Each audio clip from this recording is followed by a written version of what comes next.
Hola, ¿qué tal? Muy buenos días, amigos de La Silla Rota. Pues en esta mañana estamos muy contentos de tener esta charla con ustedes porque vamos a hablar de un tema súper interesante. La crisis mundial generada por la pandemia del COVID, que lo mismo ha sido sanitaria, humana y económica al mismo tiempo, pues encontró varias dificultades, principalmente en el mercado laboral, y en este caso vamos a hablar del mercado laboral en México, los incumplimientos y a todo aquello que se enfrentaron los trabajadores y el sector del empleo en general. Y para ello está con nosotros y nos da mucho gusto que nos haya atendido para esta entrevista. Está Enrique Prudencio Durazo, él es coordinador del Programa Universitario de Estudios del Desarrollo de la UNAM y hoy nos vamos a aplicar justamente de este trabajo que están haciendo ustedes. Doctor, muy buenos días, ¿cómo le va? Muy buenos días, gracias. Pues con esta muy sencilla introducción que estamos iniciando, no sé si usted nos pudiera hablar un poquito de este trabajo que están haciendo. Entiendo que hay un trabajo detrás acerca de la década del COVID, los desafíos de la pandemia desde las ciencias sociales y las humanidades, y pues bueno, hay una colección grande, importante de trabajos que están realizando ustedes. Entonces, no sé si nos podrá dar una pequeña introducción y a partir de ello comenzar a hablar, pues, qué ha sido este tema o estas complicaciones del mundo del trabajo y el ingreso durante la pandemia del COVID. Muchas gracias. Como no, con mucho gusto y gracias a ustedes por esta oportunidad. En efecto, la Universidad Nacional Autónoma de México, la Secretaría General de la misma y su coordinación de humanidades, así como la Dirección de Comunicación, emprendieron la publicación de una colección de 15 volúmenes sobre diferentes temáticas que enfrentó México a partir de la crisis del COVID en 2020. Se trata de una gran colección que aborda temas clave, desde las cuestiones de salud y sanitarias del COVID, las de las desigualdades, las del empleo, las del medio ambiente, el sistema educativo, la discriminación en las mujeres, entre muchos otros temas.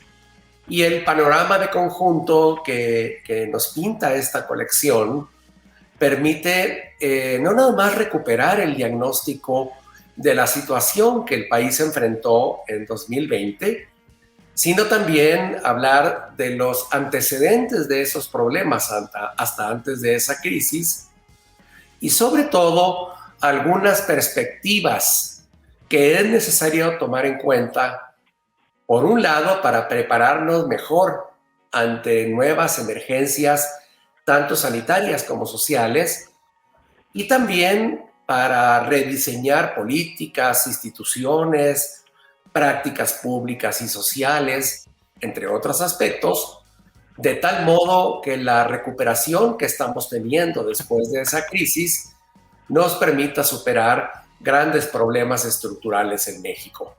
Se trata entonces la colección La década COVID en México, de 15 volúmenes que abordan 14 temas distintos y el 15 una síntesis de todos ellos. Y como parte de esa colección es que el doctor Rolando Cordera, el doctor Armando Sánchez y yo mismo, Enrique Provencio, coordinamos el volumen 2 que se dedicó a los temas del trabajo. Esa sería la síntesis de conjunto. Claro, justo sobre esta materia es donde me gustaría preguntarle, ¿qué es lo que ustedes encontraron a partir del mundo del trabajo y el ingreso? Tenemos claro que como consecuencia de esta pandemia durante 2020 pues aumentó la población en situaciones de pobreza y la masa salarial.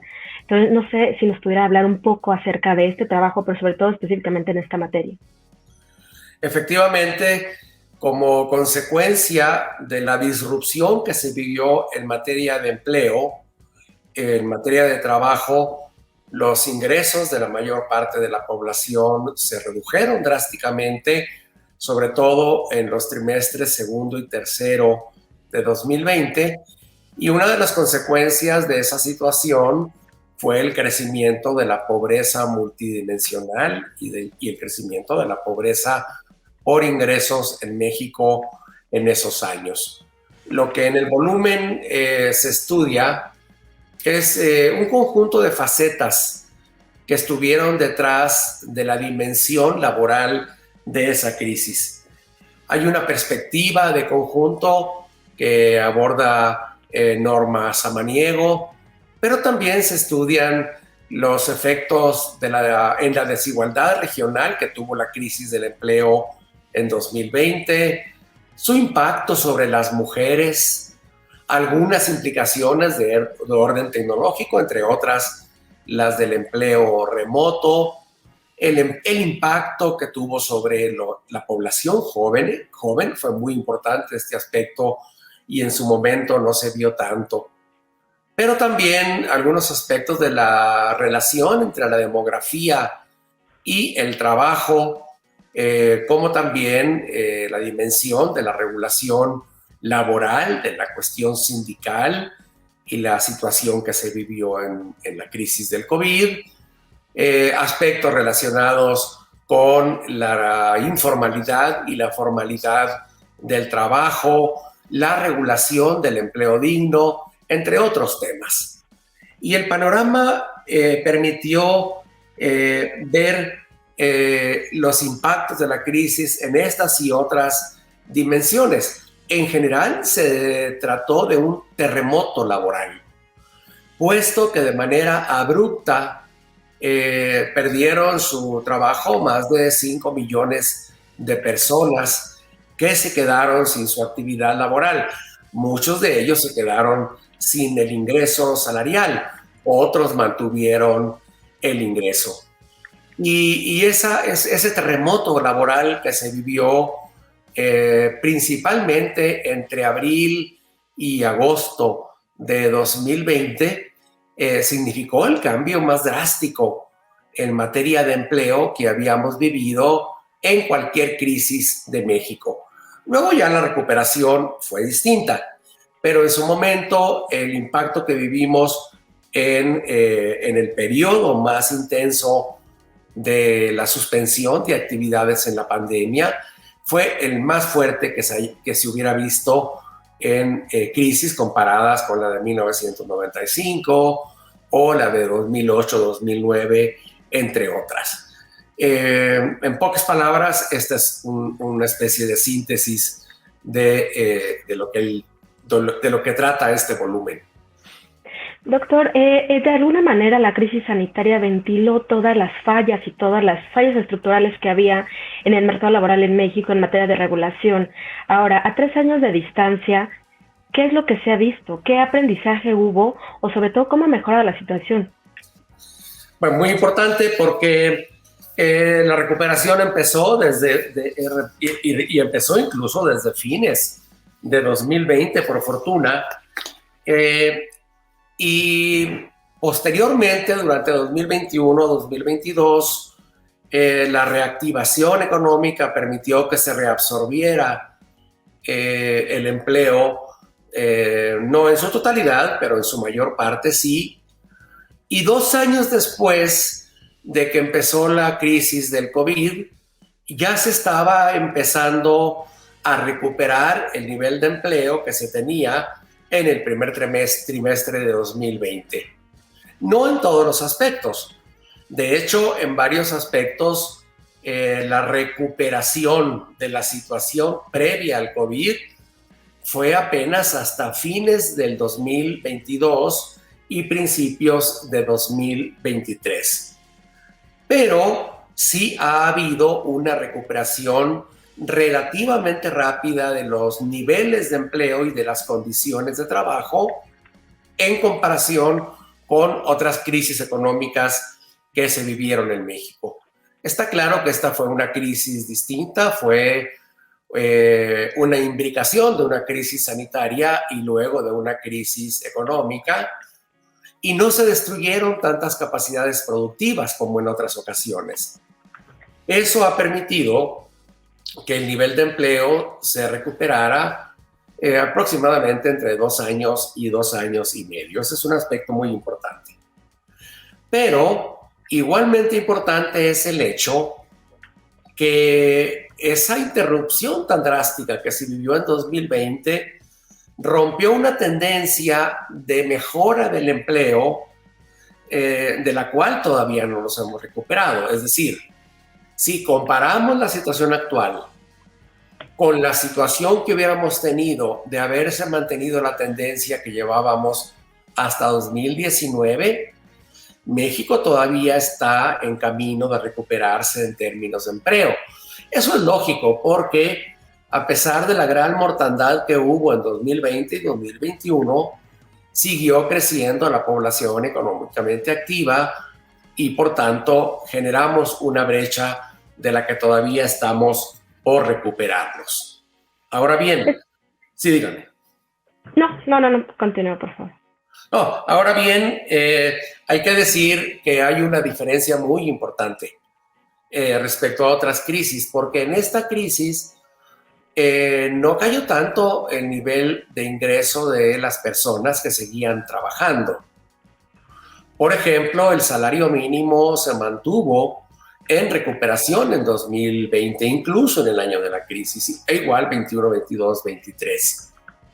Y por tanto, sí hubo medidas importantes que paliaron el efecto de la crisis sobre el empleo. Por otro lado, hubo peculiaridades en esta crisis. La más importante de ellas es que el confinamiento en la crisis de 2020 detonó, porque ya existía, pero lo catapultó,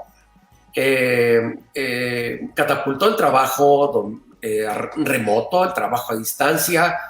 Ese fenómeno que se potenció durante la crisis de 2020 marcó un cambio que sin duda permanecerá con modalidades distintas, por supuesto, con una incidencia distinta dependiendo de las ramas de actividades, pero la situación ya no volverá a ser la misma. Y otro aspecto muy importante que ocurrió en 2020 fue el impacto de la crisis sobre el empleo de las mujeres, tema que también se estudia en este volumen y en otros de la colección de la década COVID en México.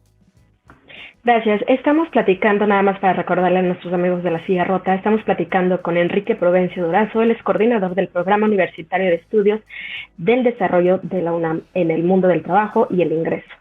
Enrique, usted me acaba de comentar que a pesar de los desafíos de la pandemia, pues México se sobrepuso de alguna manera diferente a otras crisis que habíamos tenido. ¿A qué atribuye esa recuperación de alguna forma? Y también comenta que pues se rompió una tendencia de mejora del empleo. ¿Cuánto tiempo nos podría llevar recuperar esa tendencia?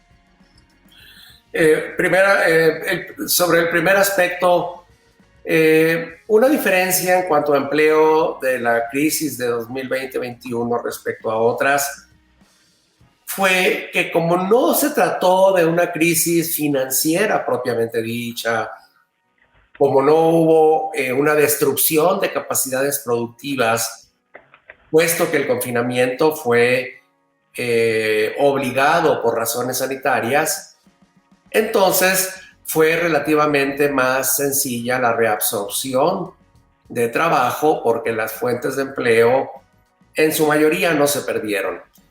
Y además la afectación fue principalmente en el sector informal del trabajo. Esto ocurrió también en otros países. De hecho, es una característica común con la mayor parte del mundo el hecho de que después de la crisis haya habido un gran dinamismo en el empleo y se haya reabsorbido la situación que vivimos en la pandemia. Ese es un primer aspecto. ¿Cuánto tiempo nos va a llevar? Depende de la velocidad de la recuperación. El nivel, hay que distinguir dos cosas. El nivel que teníamos en el primer trimestre de 2020 ya se recuperó, sin duda alguna. Tanto en los empleos en el IMSS, en el Instituto Mexicano del Seguro Social, desde 2022, como en el empleo en general. A lo que yo me refiero es la recuperación respecto a la tendencia que traíamos hasta antes de la crisis. Y eso es probable que ocurra hacia 2024 o 2025 si se mantiene la recuperación económica y el nivel de actividad se sostiene.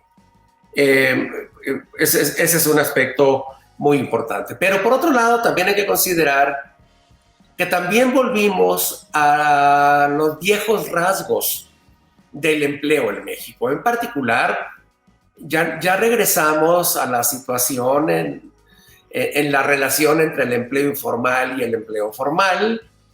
Ya nos ubicamos de nuevo en una tasa de empleo informal que equivale aproximadamente al 55% de la población económicamente activa. Y a las mujeres en particular les ha costado más regresar a los niveles de trabajo que se tenían antes de la pandemia. De hecho, las brechas en condiciones laborales y sobre todo en ingresos salariales ya no se han reducido mucho después de la pandemia. Y ese es uno de los pendientes que seguimos teniendo en materia laboral.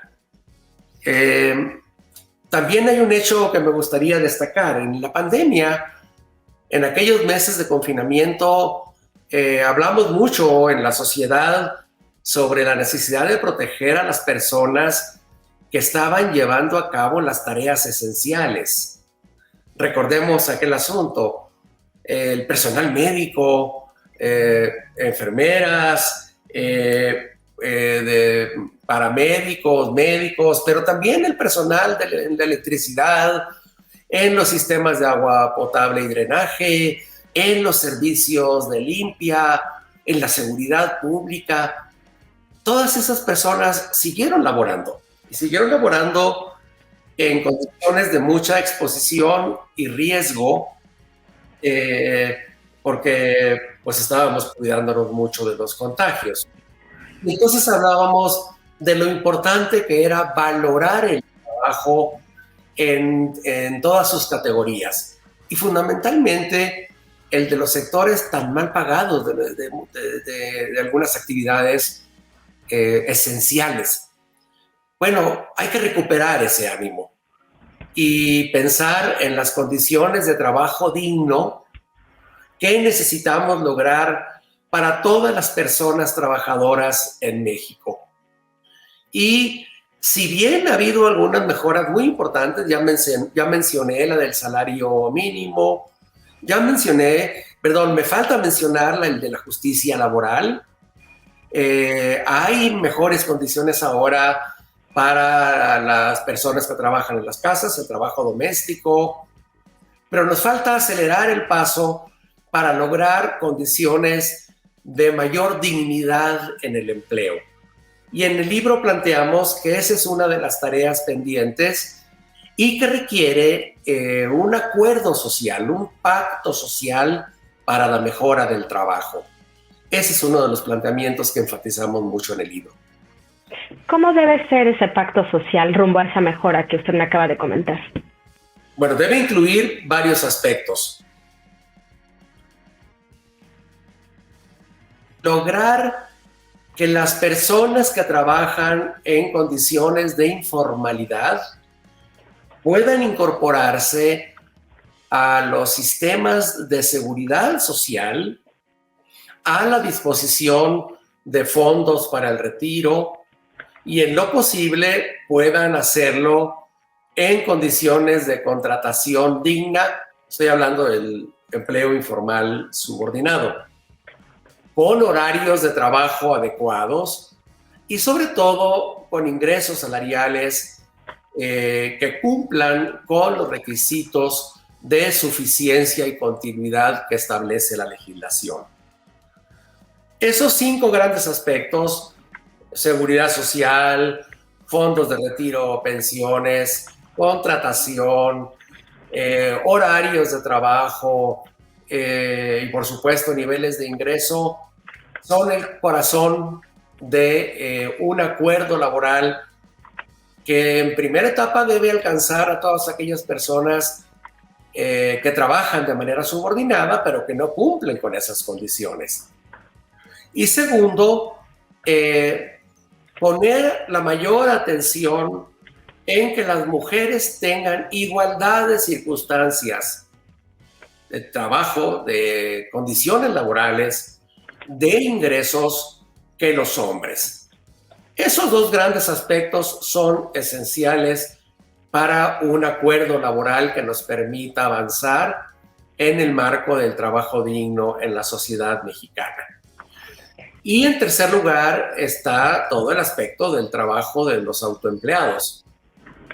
Todas aquellas personas que no trabajan de manera informal, subordinada, sino que trabajan por su cuenta. También esas personas tienen derecho al trabajo digno, por supuesto, y es una proporción muy significativa de la población mexicana trabajadora. Hay un programa muy importante en el IMSS de protección social para los trabajadores por cuenta propia, para los autoempleados. Es un programa piloto que hasta donde sé está incluyendo actualmente a unas 100,000 personas. Programas como ese, por ejemplo, deben ampliarse, deben generalizarse. Y la meta es que toda persona que trabaja en México cumpla con esas condiciones de seguridad social, ingreso, retiro, nivel de ingreso, contratación, si es subordinado. A eso nos referimos con un acuerdo laboral de nuevo tipo. Híjole, pues suena maravilloso, suena como en un mundo utópico, la verdad, porque eso es lo que un país debería de tener o hacia allá deberíamos migrar, pero Enrique, yo le pregunto, por ejemplo, este programa del IMSS que me habla de la protección social que incluye a 100,000 personas, este pacto social del que usted me está hablando, ¿cuántas personas son las que deberían integrar ese o debería acoger ese programa social, ese pacto social?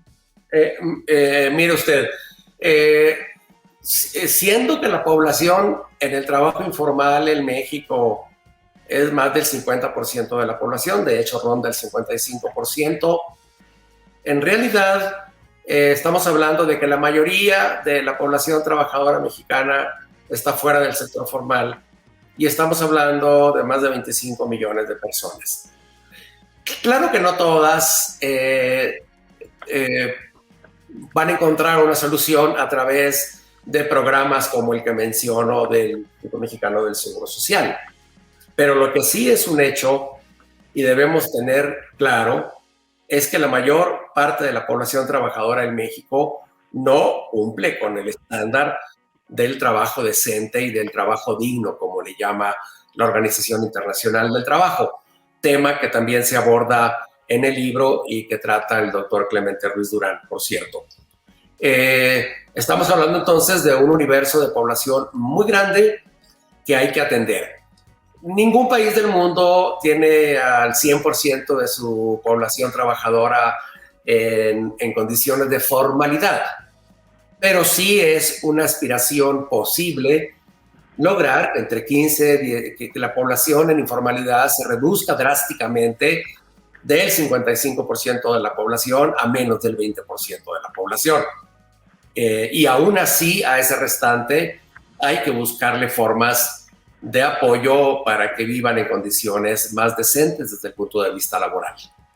Insisto, suena muy ambicioso, suena utópico, porque en realidad, pues como usted comenta, hablar de más del 55 o el 55% de la población económicamente activa que está en la informalidad, pues es mucho. ¿Qué es lo que tendría que suceder, Enrique, para que esto sea posible? No sé si nos pudiera decir a quienes nos ven, usuarios de la Silla Rota y a quienes quieran ver este video, como el ABC de lo que tiene que suceder para que pudiera ser posible ese pacto social. Me queda claro que también es un tema de voluntad política, pero si usted nos pudiera definir en unos cuantos puntos hacia dónde tenemos que ir para lograrlo, estaría perfecto. Bueno, el primer paso, y es, digamos, el primer escalón, el fundamental, es que no tengamos exclusión en el sistema de seguridad social y protección laboral en México. De acuerdo a las encuestas recientes, pues más del 40% de la población no tiene acceso a los servicios de salud. Y el primer paso entonces es lograr una reforma del sistema de salud para hacer universal la cobertura efectiva en caso de necesidad. Ese es el primer paso. Hay diferentes mecanismos por los cuales una persona que no tiene empleo formal puede acceder a la seguridad, a la salud. El programa más reciente es el de IMSS Bienestar, que antes trató de ser el INSABI y antes el Seguro Popular, etc. Pero ese es el primer paso. Tener cobertura universal a través de diferentes mecanismos. El segundo paso sería que además de tener cobertura de salud, todas las personas tuvieran acceso a un fondo de pensión garantizado al final de su vida laboral. Y ahí lo que tenemos ya actualmente es la pensión de adultos mayores que cubre a toda la población, porque esa no hace distinción de población formal o informal o de incluso de nivel de ingreso.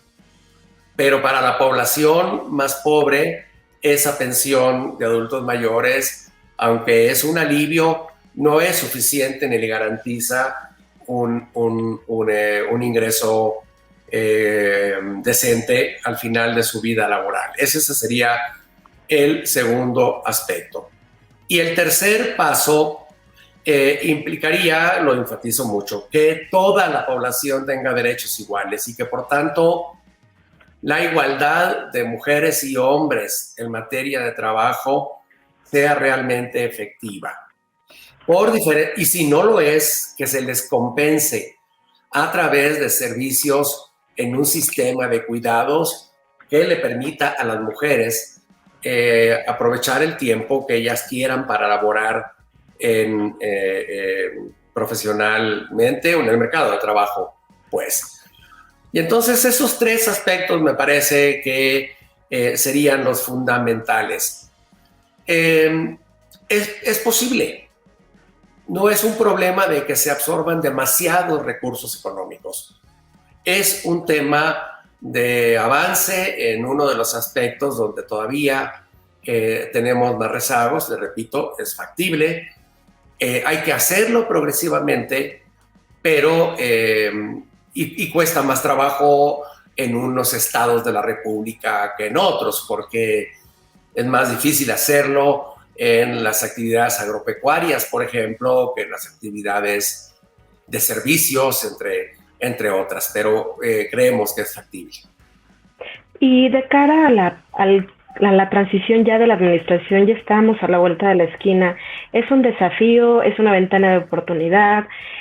¿Cómo queda, sobre todo con este diagnóstico que ustedes están haciendo?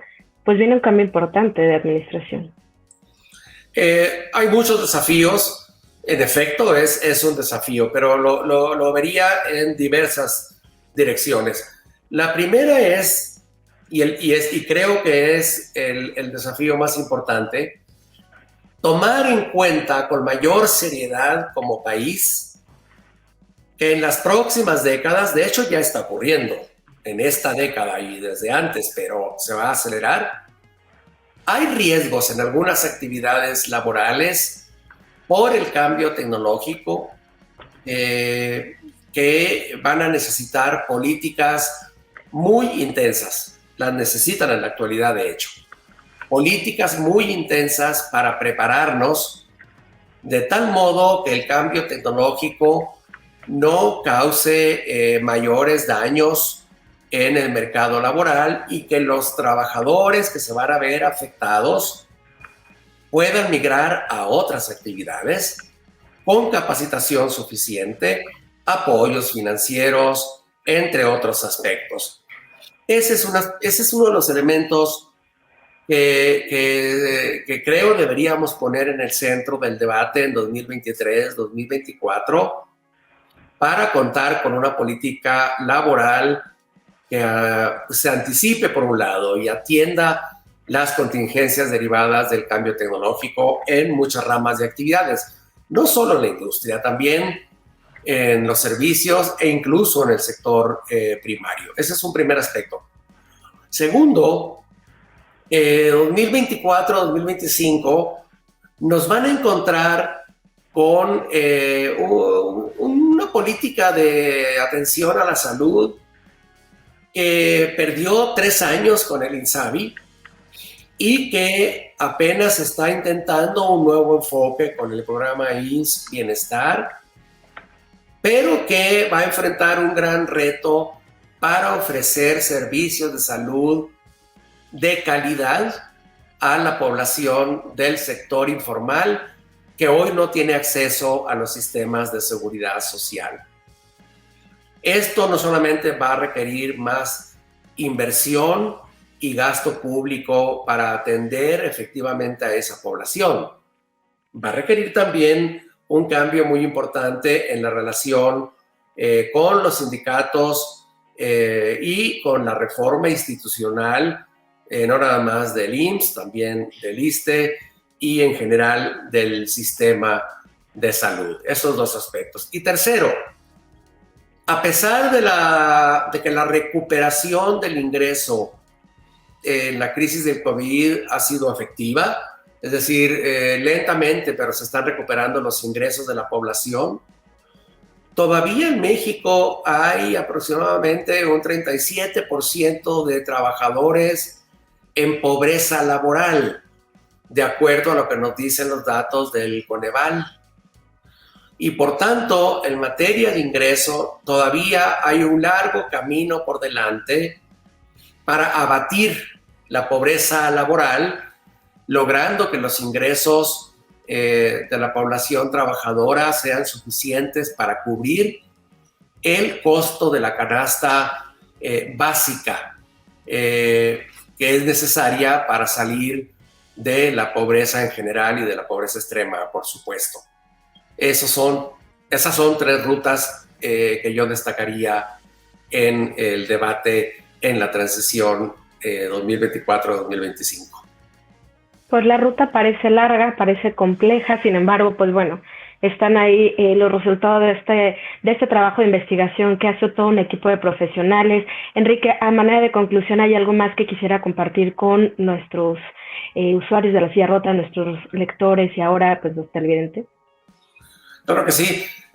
Bueno, además de agradecerles a ustedes la oportunidad, quiero invitarlos a todos, a todas, a consultar la década COVID en México. Basta con colocar en el buscador la década COVID en México y los lleva a una dirección web donde está todo el material completo, es abierto, es de acceso abierto para todos en las ediciones completas de los 15 tomos que forman esta colección y por supuesto ahí está el tomo 2 que he mencionado dedicado al mundo del trabajo. Gracias. Pues Enrique Provencio Durazo, él es coordinador del Programa Universitario de Estudios de Desarrollo de la UNAM. No me queda más que agradecer esta charla y esta conversación tan interesante que seguramente a más de uno les será de mucha utilidad. Muchísimas gracias, que tengan muy buen día y pues nada más invitarlos para que continúen viendo estas entrevistas que estamos preparando para dar a conocer este trabajo de la UNAM. Muchísimas gracias y que tengan buen día. Gracias a ustedes. Gracias, hasta luego. Hasta luego.